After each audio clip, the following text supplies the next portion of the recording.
one of those while people are walking around making noise. Yeah. Do all the ruffling. So right now, this is training by doing. You know, first part of the meeting is always opening round. Right after that, follow up with administration. So administrative stuff for the meeting. Number one is usually making sure all the physical stuff is taken care of. So just point that out as you guys are experiencing it. When I was, I guess the video started, right?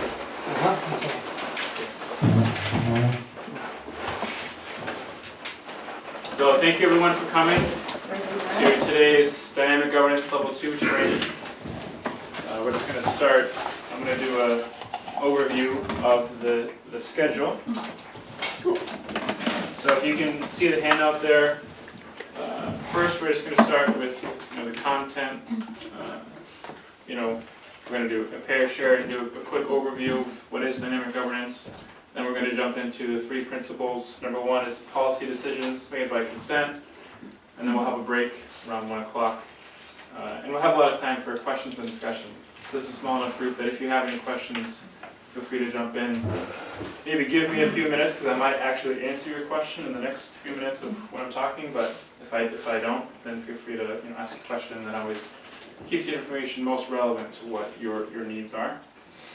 And then after a break, then we'll jump into the second content part. Principle number 2 is semi-autonomous circles. Principle number 3, double linking, and questions and discussion. And now, I know you all have different levels of exposure to dynamic governance. So what I'd like to do is, I'm going to cover some of these things, and these are the 3 core principles. But we can go as deep or as wide into these principles as we need to, as customized to any meetings that you guys are running, or any teams that you are trying to help, whether you're the leader or not the leader. So feel free to think of these concepts in those contexts, because that can give you the most practical questions to help you. And then when you ask that question, someone else in the room might actually say, oh, actually, I need that information too.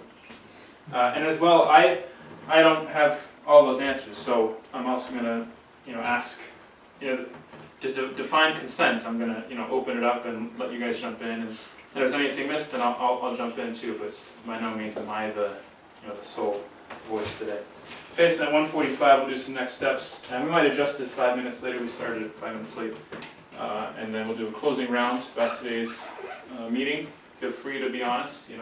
Well, this went really well. Kester, your shirt is really too red, or whatever needs improvement for the training. Whatever needs improvement for the training, that's the point of closing round. So, training by doing, that's the whole point of today, is you can experience what it is to do a dynamic governance meeting, and applying those principles to a training. Okay, and then we'll do a closing prayer. All right, so turn to the person next to you, great. And ask them, what are some major organizational challenges you have seen within the Belvedere family community or another organization that you're a part of? Okay, just take about a minute each. Ready? Go. Major organizational challenges. The question is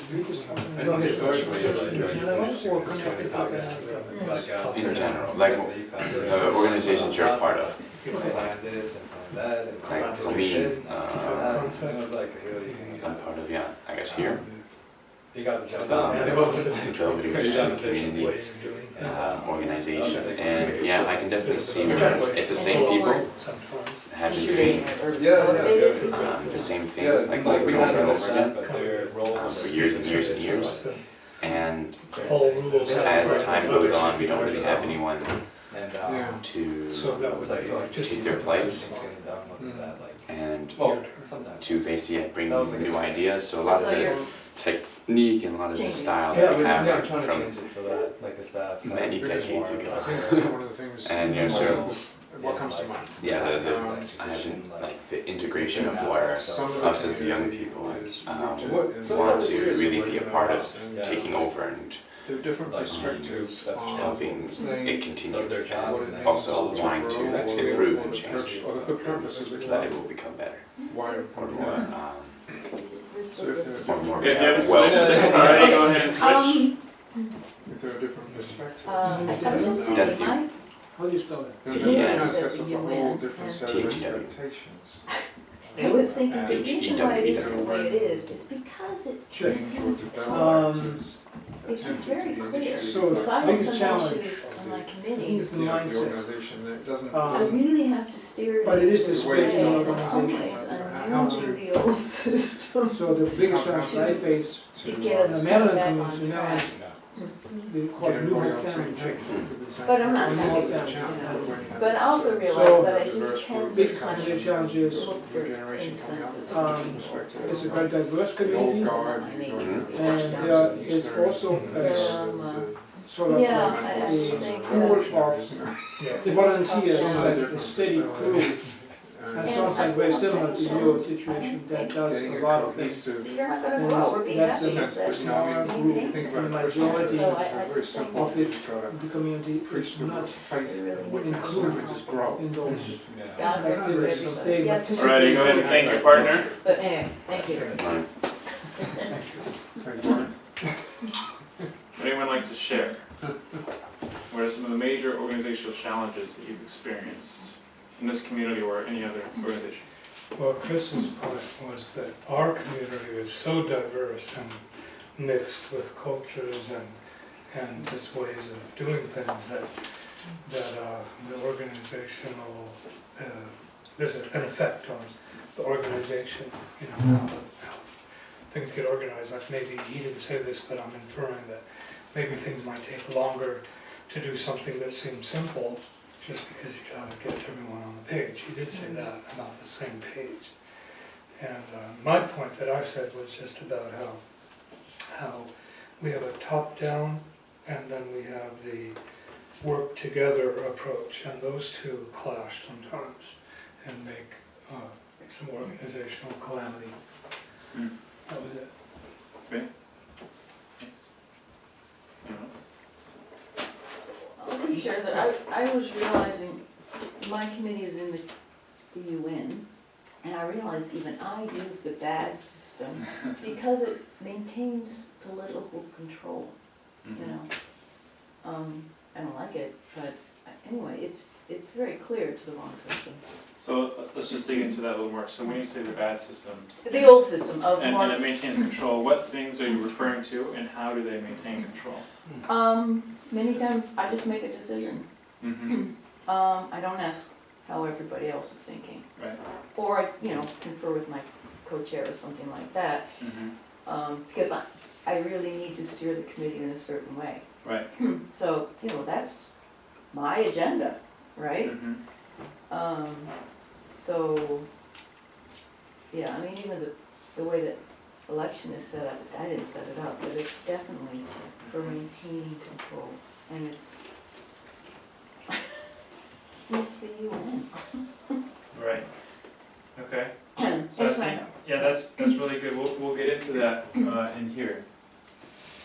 When we talk about that one, I wrote a note down there about that too. Okay. Maybe like one or two more. What else came up? Oh, this pair, Dad and Cynthia. Did you? I can say.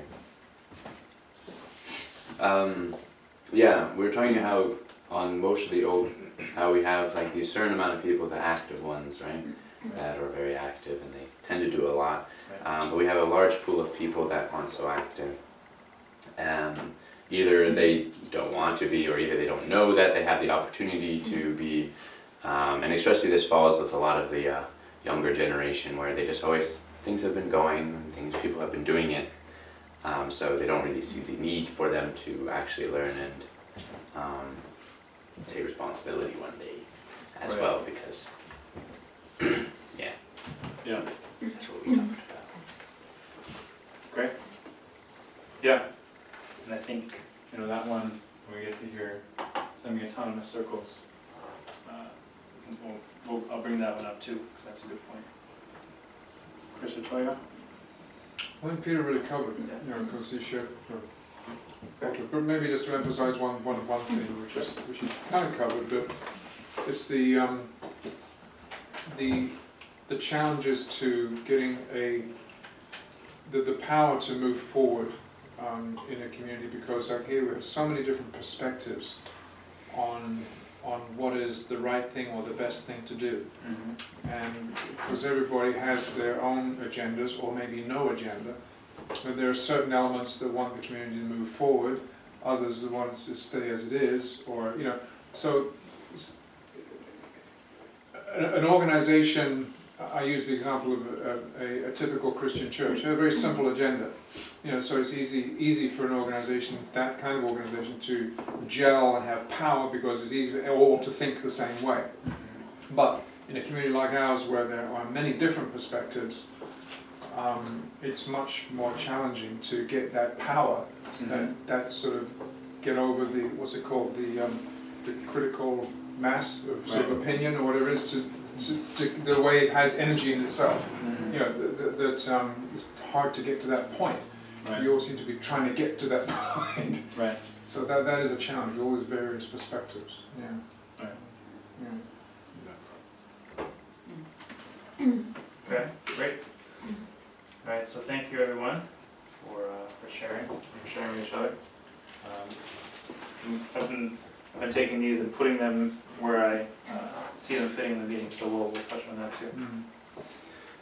So what is dynamic governance? It was developed in the 1970s by Gerard Endenberg. He's an electrical engineer in correct me if I'm wrong, Holland? Yes. Right, Holland, okay. So here's the definition. And I'm just going to say DG, but write it out if you want. Dynamic governance is a method of governing. Now this is kind of long, but bear with me. This is the best definition of this that I found. Governing organizations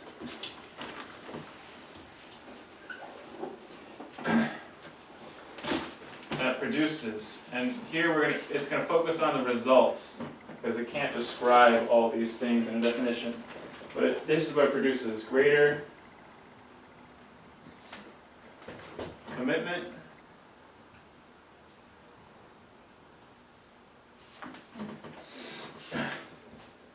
higher levels of creativity,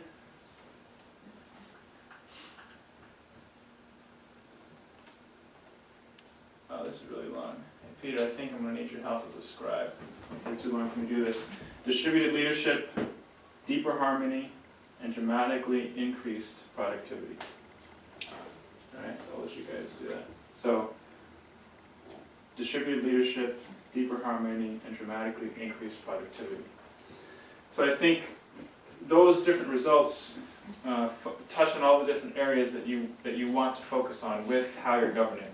Right, so you want to be effective, but you also want to have creativity. And you want distributed leadership. You want more people taking ownership. This is what Toyo was mentioning in his challenge, initial exposure to dynamic governance and challenge within youth ministry. Okay, so here's the definition. So if this is dynamic governance, then what is good governance? Or first of all, what is governance? Peter, could you help me? Yeah, what do you need to do? Just be a scribe. Okay. So governance is the process of decision making and the systems by which decisions are implemented. Okay, so that's governance. So the process of decision making and the systems by which those decisions are implemented. So 8 qualities of good governance. All right, so this is dynamic governance. Here's the definition of, okay, well, what does it mean to govern? All right, so now, okay, what is good governance? Adapted from the UN, there's 8 principles. Number 1, accountable. Number 2, transparent. 3, responsive.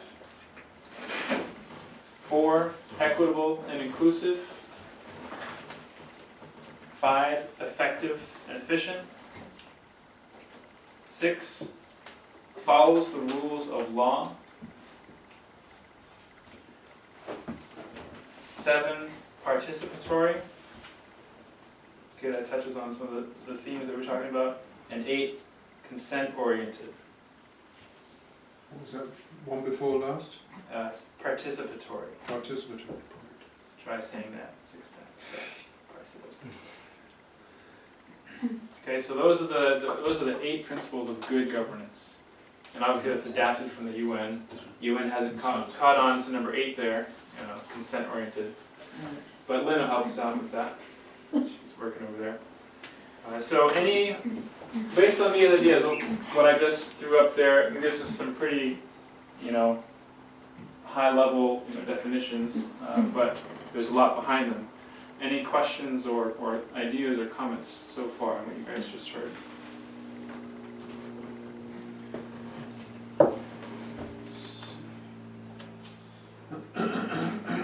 My one comment is that, with dynamic governance, any form of governance, it has to be wanted. It has to be, and that's kind of like an overlaying question I'm going to have all day long. Is it's like leadership doesn't necessarily want, in my experience, to share any power. Right. And Lynn kind of touched on it too. And so without that core desire to lead by consent,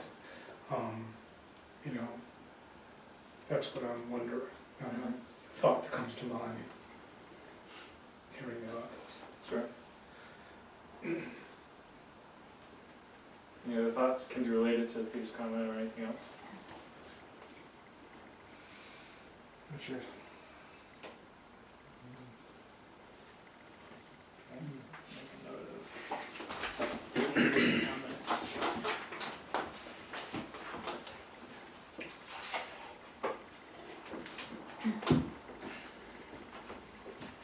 Alright, so jumping into principle number 1. Policy decisions are made by consent. Alright, so how many of you are familiar with this concept? Consent-based decision making. Okay. Who would like to explain to the group? Well, first of all. Okay, who would like to explain to the group what is this principle? Policy decisions are made by consent. Give it a shot. Well, if there are different ways of making decisions. I mean, the old way that we had in the council was majority rule, which just simply votes. The most number of votes wins, whether it's winning by 1 vote or unanimous. It's majority. The challenge with that is that if the majority wins by only 1 vote, it means that almost half of the group is actually against the decision, and there creates a kind of a split in the group or the organization. Consent, the opposite then is consensus, that no decision is made unless everybody totally agrees and is on board. That's consensus, but that's very hard to achieve because we're all different individuals. So somewhere in the middle of that is the idea of consent-based, which is that, maybe you have that situation where, it's more than half want it and less than half are against it to some degree, but the key point is it's only to some degree. Consent means that if it was to a vote, I would vote against it, but because of it's not totally that bad, I can live with it. It's okay. Then you at least solicit the permission to go forward from this half, and so it avoids this sort of contentiousness of a win and lose situation. Yeah, that's my understanding. Right. Thank you, Chris. That's a really great explanation. My favorite example is United States politics. When one party is in power, the other party spends all of their time, energy, and money telling everyone else how bad of a job they're doing. Right. Then this party gets in power and it switches. Then they effectively have to kind of run things very similar to the way the other guys did, but now this party spends all of their time and energy telling everyone how bad of a job those guys are doing. So there's a lot of wasted energy there, as opposed to the group, okay, here's our goal, how do we get there? We have different ideas of how to do it, but we're going to figure out, the best way, and we're going to try it. So, policy consent-based decisions can be experiments for a certain amount of time and reevaluated when you get to that point. So the first, but listen, I'm going to start from here. So the principle, you can see it there in your sheet. Policy decisions are made by consent. So the first, where we need to start is, what is a policy decision? So policy versus operational decision. So I think this ties in a little bit to what Lynn was just saying with her community. Sometimes she just makes a decision. Now we're gonna look at where do you need the policy and do consent based around, and where can you do this. So can someone give a definition? What is a policy decision and what is an operational decision?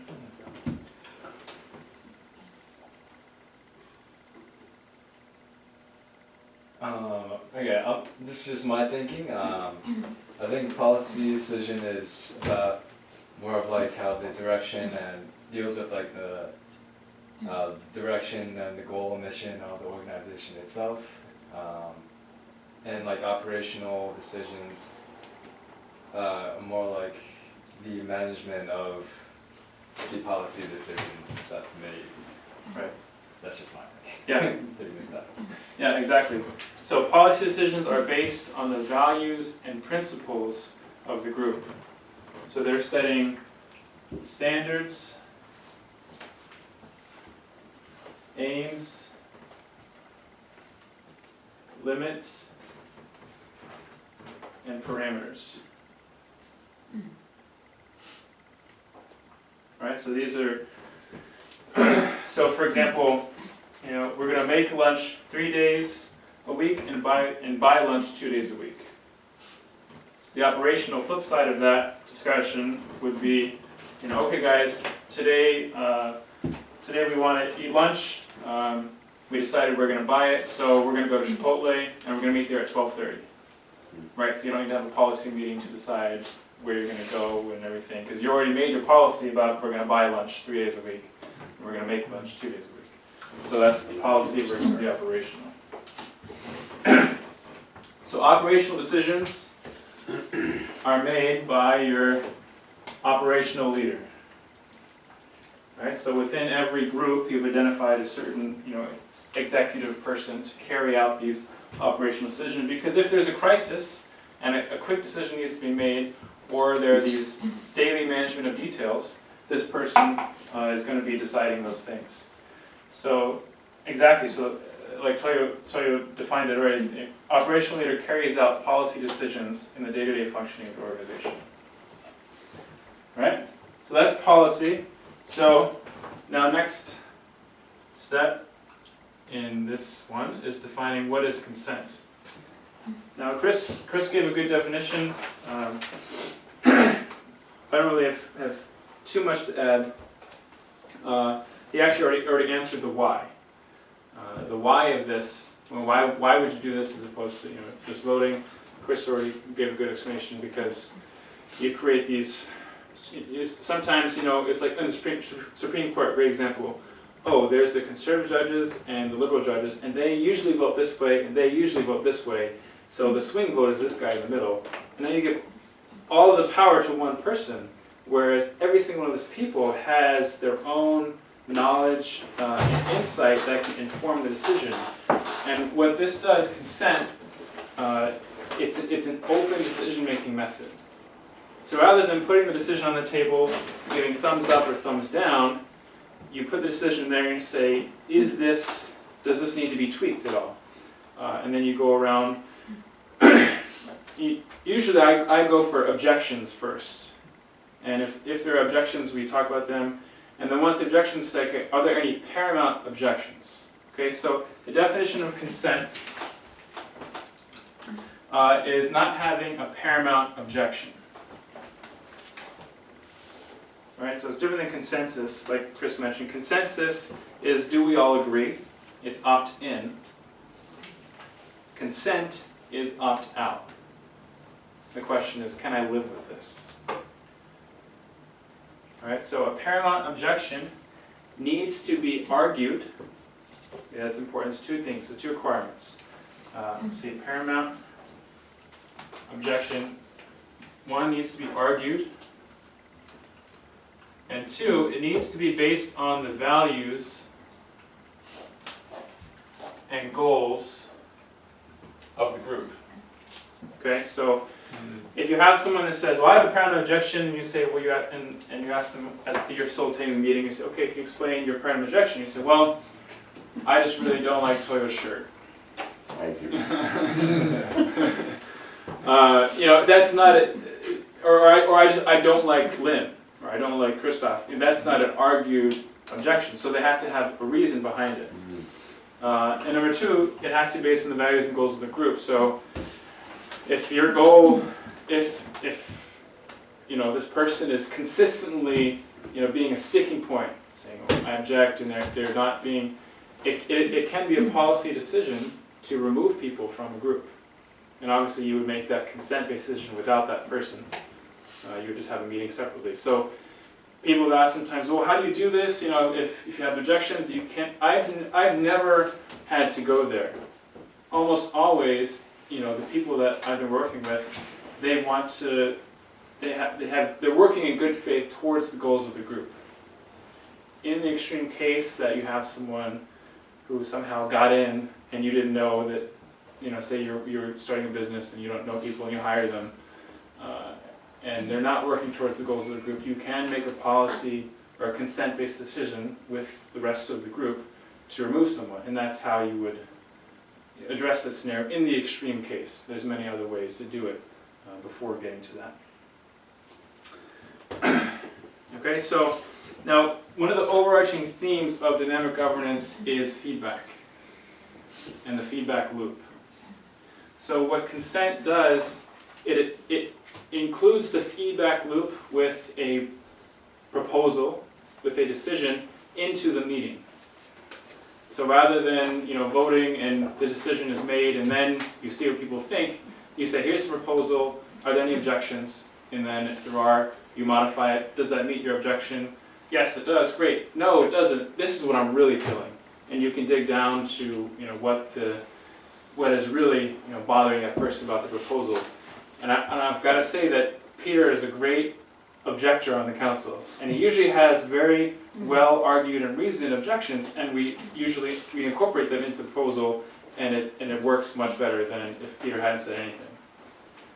So key to this is the facilitator. So the facilitator's job of the meeting is to create a safe place where every person feels free to share their objections. So you need to make sure that you have a well-trained meeting facilitator. Otherwise, if the person leading the meeting is using this and they're not facilitating it well, then they can bulldoze and it becomes groupthink. Any parent objections? No, great. Thanks everyone, right? So as a facilitator, I usually wait like 3 seconds. Any parent objections? 3. Okay, great. Thank you everyone. And you give some time and space for people to do that. And as a facilitator, if you feel that there is some tension about a particular discussion, you can totally say, hey everyone, I just feel like even though no one's speaking up and there's no voice paramount objection right now, that there's enough tension behind this that let's just sit on this, sleep on it, and we'll revisit it next meeting. So as a facilitator, you would have it's your job actually to make sure that the group doesn't push through a decision that you feel that someone has a paramount objection to. Okay, so a paramount objection, and this is helpful. What is your range of tolerance? All right. So this is you, and this is your range of tolerance. The group might make a decision that's here, you don't like it, but you can live with it. They make a decision that's here, you love it, it's great. They cross your range of tolerance, and you cannot handle it. You know, you give one of these, like, I have a paramount objection to this decision, and here's why. Right? So paramount objections, they are outside your range of tolerance. Okay? Right, and I talked about, so feedback again. Decisions can be an experiment. So you say, okay, everyone, we're going to try this for 6 months, and then we're going to see how it went. So feedback again. And in actuality, every policy decision has a time limit. So the stack of documents that are making all the definitions for sociocracy, John Buck has been giving me to train. They say, okay, here's the definition internationally for 5 years. And then we're going to take a look at it again. So everything, and this is how you get dynamic governance, right? Everything is fluid. So a decision that the council made 2 years ago, you know, so, all right, now we're going to revisit it. So for example, our mission statement, we spent a lot of time and energy getting everyone together in the same room and facilitating the mission statement. But also I said, in the facilitation, I said, in 5 years, we're going to do this again. Right, so something like a mission statement is a policy-based decision with a time expiration date of 5 years. All right, and then you get some feedback. Okay, how was that mission statement? And also you get feedback on what is the current state of the organization and the environment. So it's not just on the decision itself, but what are the external factors? Do we need to adjust this decision that we made 6 months ago or a year ago? Okay, so how do you do this? Any thoughts, Dad? What do you think? You raised your hand a few times, but I called other people. Any ideas? You mean in terms of policy? Yeah. How do you make consent-based policy decisions? Well, that's how to say, it takes a little more time than in other ways. If you have like already a decision or an agenda, it takes more time because the first step is to put everybody's idea on the table. Everyone has like a, we do Quick reaction round. Even longer. This everyone can put what he thinks about the specific decision put on the table, and then usually we have a proposal. I mean, pre-formed, but the reaction is quick reaction. Though it may evolve into something different, what the original proposal was. So that's my experience is it takes time and patience to let everybody, participate and so to say respond to the original proposal. So once this is done, in many cases, we have a screen, computer, and we type in the new proposal. Everybody can see it. So we tweak it until everybody can then say, okay, I can get along with this. It takes a little bit more time, but that I would say is sort of the basic overall technique how to do this. Sure. Now, John Buck had, I have a cheat sheet. Yep, I was just about to mention that. So in our last training, the cheat sheet that we handed out, so how to do this, that was the whole last training. That whole training was all about how do you facilitate the meeting.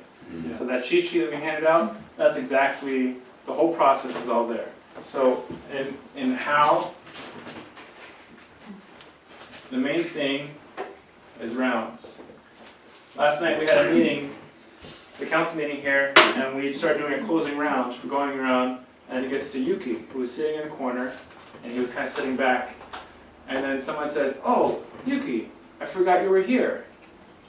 Right, so sometimes you'll have quiet people, but your rounds will make sure that you get the input from everyone in the group.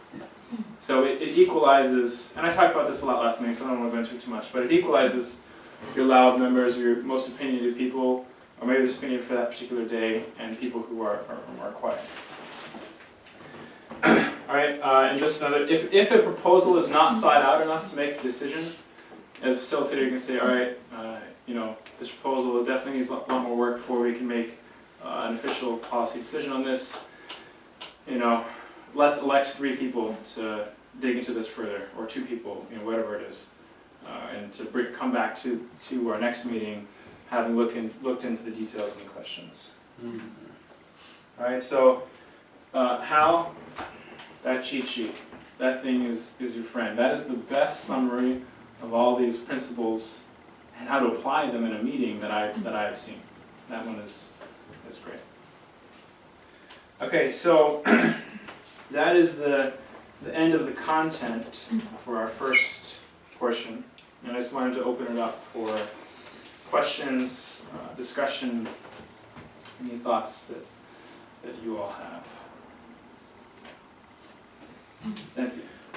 So in our church we have this central figure, right? Mm-hmm. We're very attached to this idea. How would a central figure play into such a role? Right, so I was going to talk about this when we get to the semi-autonomous circles, but now it's fine too. We can think that's okay. I mean, if you're going to no, talk about it. Yeah, no, now is, whenever it's present in your mind is always a good time to talk about it. So that's a trick that I use when I'm facilitating a meeting. If someone brings up a topic and it's on the agenda later on, it depends on how big of an issue it is. I'll say, okay, well, it's on our agenda later on, but we can take 5 minutes now and talk about it now, so we don't have to do it later in the meeting. Because everyone's already thinking about it, so rather than having to, you know, shut it down, because we want to minimize the number of times as facilitator that you need to close someone's conversation, you know, because it doesn't feel so nice. So sometimes I'll just say, okay, that's like I just said, so later on. So your question is that actually, I'm sitting down with Dr. Koenig this coming Friday, and about these ideas, and it doesn't necessarily need to be replacing the existing organizational structure. Because I think, like Peter was saying, you know, well, the people in power don't, you know, why would they give up power? And I think what comes with what could be explaining that is the benefits to them. Is that actually you will have less work, less stress, better results with what you're trying to do, and happier people in your organization, and still, you know, moving in the direction that you want the organization to go, and based on those values. So you're giving up control over the details of, you know, of the areas of responsibility that are at the 1,000-foot view, but the 10,000-foot view, you know, you are still involved and still part of that. And so, you know, these circles don't necessarily have to be in conflict with, you know, a traditional organizational structure, but they can. I think the biggest thing is just the policy and operational, because you need the organization, you need the hierarchy for day-to-day operations and crisis situations, but they can work together at the same time. So I think the key is finding what are the needs and desires of whoever's in charge, and helping them to say, hey, this can help you in those areas, and here's how. Yeah, go ahead, Dan. I agree with you. I agree with that, what Kester said, and give you an example, just illustration. In District 1, Ernest Patton is the district pastor. Now, we had a policy decision to make in terms of our new pastor. We are looking for a new pastor. And so, by our charter, the council makes a decision who is going to be the next pastor. Now, I don't want to go into details, but the district pastor was very anxious because he felt the pressure from national headquarters, because they're thinking, okay, the District 1 is an important district, Maryland is a big community, there's no pastor right now, pastor stepping back, Andrew Larkin stepping back. You know, we need a pastor quickly, so they're kind of nervous. And so Ernest calls me, and I said, well, I explained to him what we were doing. So he came to our council meeting where we had a decision to make. And he was just listening in. I mean, I welcomed him, said, please come, or we very grateful if you come, we're very welcome, just come and see how we do this. Right. And that was the first step, that he could actually see how we were doing it. And there were all kinds of objections, all kinds of pros and cons, but he was just listening, basically. And it turned out that actually the result was in what he actually could agree with too. But that's an example of, if you include the central figures into the process, Right. they can see the benefit it actually creates for the community. I mean, that's, in this case, it worked out. Yeah, just an example. But I would say that explaining these ideas is really hard. Yeah. When I first explained this to the council, I saw Chris's face.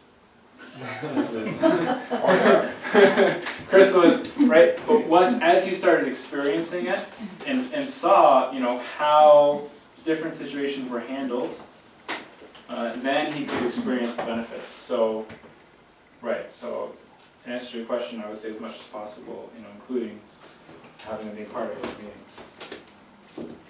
I'm just appreciating this more. I realize like the importance of clarifying your values and your goals, Right.